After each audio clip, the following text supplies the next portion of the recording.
con rigurosidad estadística que nos digan acerca de su riesgo de recurrencia. Entonces no se recomienda buscarlo. Lo mismo que los polimorfismos para el PAI y los polimorfismos para el factor 13. Bueno, pues muchas gracias.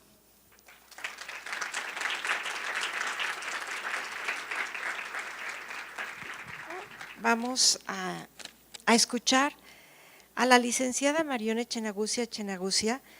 Ella nos acompaña desde Venezuela y muchas felicidades porque me dice que hoy es el día del bioanalista en Venezuela. Muchas felicidades, Marión. Ella nos va a presentar monitoreo por laboratorio de los anticoagulantes orales directos. Ella es licenciada en bioanálisis, egresada de la Universidad Central de Venezuela.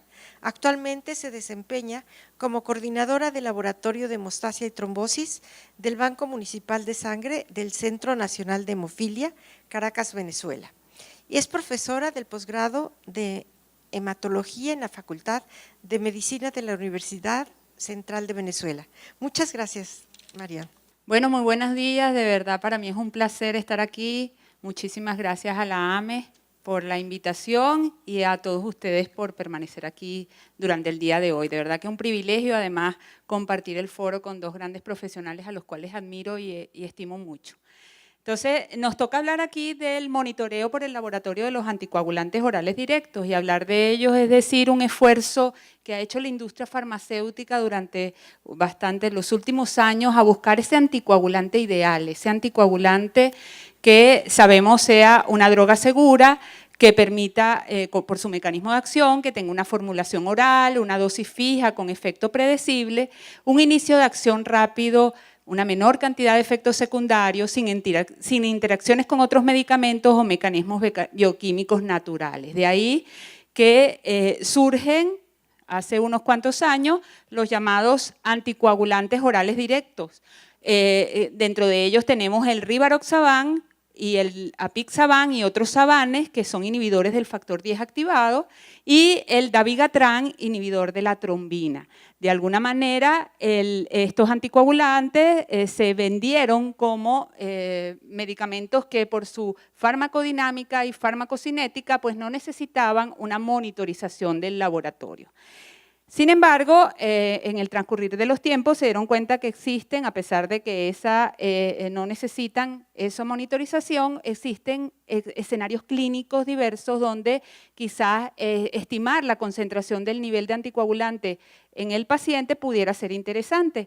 Y entonces surge el desafío para el laboratorio, buscar esa prueba de laboratorio o esas pruebas de laboratorio que permitirían la monitorización, dado que los primeros estudios y los estudios que se han hecho posteriormente nos dijeron que las pruebas que teníamos de rutina, que teníamos de laboratorio general, pues no parecieron ser las más efectivas o las más sensibles o las más seguras para poder controlar esas drogas en el laboratorio. Es ahí que aparece entonces el desafío del laboratorio, cuáles pruebas vamos a tener disponibles para que en el contexto o en el escenario clínico que se requiera, pues podamos su monitorización.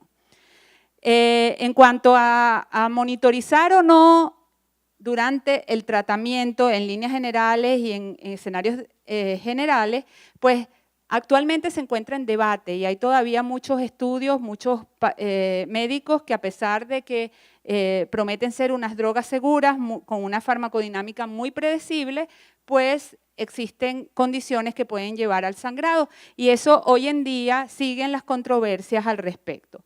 Pero hay un ligero consenso en ciertos escenarios donde medir esa anticoagulación pudiera ser importante. Tal es el caso, por ejemplo, en el caso de pacientes donde falla el tratamiento anticoagulante con el objeto de saber si se trata a una falta del anticoagulante como tal, o sea, de las propiedades del medicamento o una falta de adherencia por parte del paciente que a lo mejor omite el anticoagulante y desea saber si el clínico, si verdaderamente se trata de esto. Cuando han ocurrido episodios de sangrado durante la terapia, que pudiera ser también interesante, cuando el paciente está tomando múltiples drogas que puedan interaccionar con el mecanismo anticoagulante, cuando existe algún procedimiento invasivo o una cirugía de emergencia, donde incluso se plantea la posibilidad, en aquellos casos que exista, del uso de un agente reversor y tener un mecanismo de laboratorio que te permita de alguna manera monitorizar esto. Cuando se evalúa la trombolisis en pacientes con trombosis isquémica aguda, sospecha de sobredosis o acumulación de drogas en aquellos pacientes que tienen falla renal, sobre todo por aquellos anticoagulantes que tienen un mecanismo de eliminación por esta vía, cuando se presentan pacientes con peso corporales extremos, en edad avanzada, cuando existe la terapia puente de un anticoagulante a otro y en sujetos con cirugías intestinales previas por la sospecha de que pudiera haber una mala absorción del medicamento. Entonces, cada vez aparecen más escenarios clínicos que a pesar de que se tratan medicamentos que no requieren una monitorización, pues pudiera de alguna manera tener la necesidad de tener disponibles estas drogas estas pruebas para poder monitorizar. Ahora, ¿cuáles pruebas podemos utilizar o en el escenario del laboratorio, qué pruebas podemos tener disponibles? Básicamente podemos hablar de pruebas que evalúen la presencia o no del anticoagulante en sangre, o sea, simplemente que nos permitan valorar de una manera cualitativa si el anticoagulante está o no está. Y esas son las pruebas tradicionales, las pruebas que tenemos disponibles en la mayoría de los laboratorios de rutina, llámese tiempo de protrombina, TTP y tiempo de trombina, de las cuales vamos a hablar las consideraciones al respecto.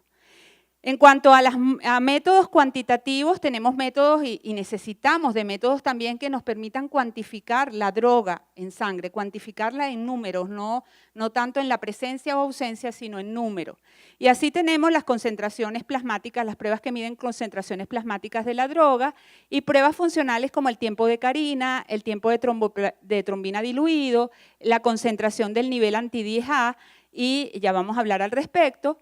Otro tipo de evaluaciones o potencialmente otras pruebas, otras herramientas de laboratorio que pudieran estar disponibles en algunos laboratorios, como es el caso de la generación de trombina, la tromboelastografía, bien sea en la versión del ROTEC o el ROTEM, e incluso existe un esfuerzo por parte de la tecnología en fabricar equipos a pie de cama tipo point of care que nos permita la valoración de estos anticoagulantes de una manera rápida en el entorno del paciente.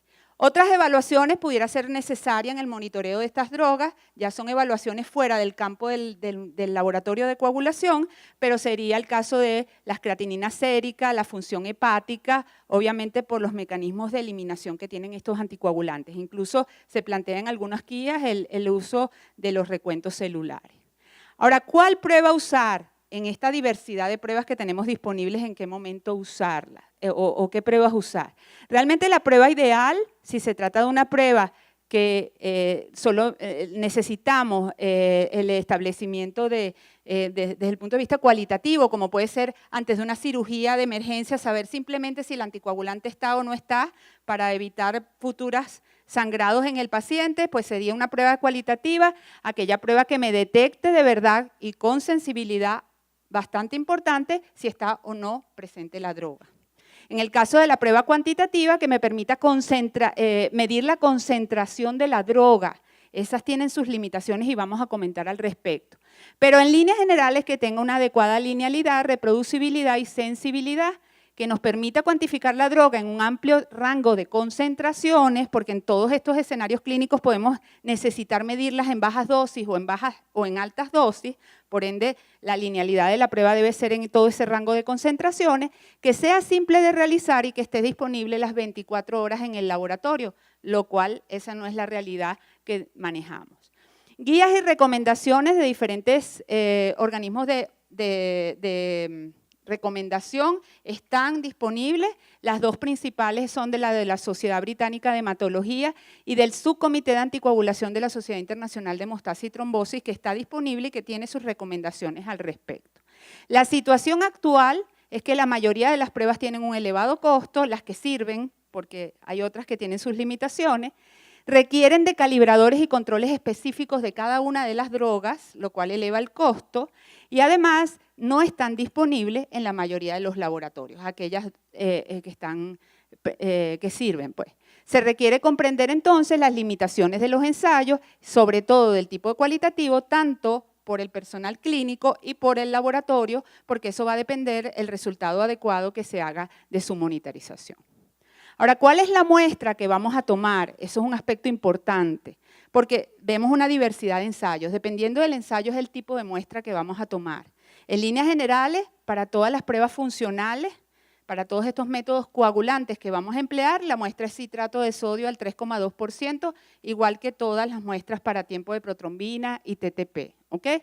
En el caso de, se han hecho estudios en muestras de suero y en muestras de plasma con otro tipo de anticoagulantes que no fuera citrato, puede ser el EDTA, por ejemplo, la heparina de litio. Sinceramente, las evaluaciones que se ha hecho al respecto no son útiles, o sea, no ha dado buenos resultados. En líneas generales, las muestras incluso dependen del tipo de anticoagulante que se esté midiendo, pueden dar niveles más elevados en otro tipo de anticoagulante, o sea que tiene que ser citrato de sodio, ¿ok?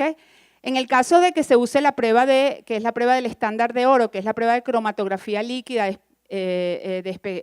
acoplada a espectrometría de masa, pues se usa suero, se usa litio, heparina de litio, se usa EDTA, aquí se es indistintamente, pero eso es una prueba de investigación y en el campo de validación de ensayos que no es la rutina en los laboratorios. En cuanto a la estabilidad de la muestra de acuerdo al anticoagulante es bastante alta, o sabemos que para el dabigatran hasta 24 horas a temperatura ambiente puede durar la muestra, o sea que no tiene una buena estabilidad, y hasta 14 meses a menos 20 grados centígrados.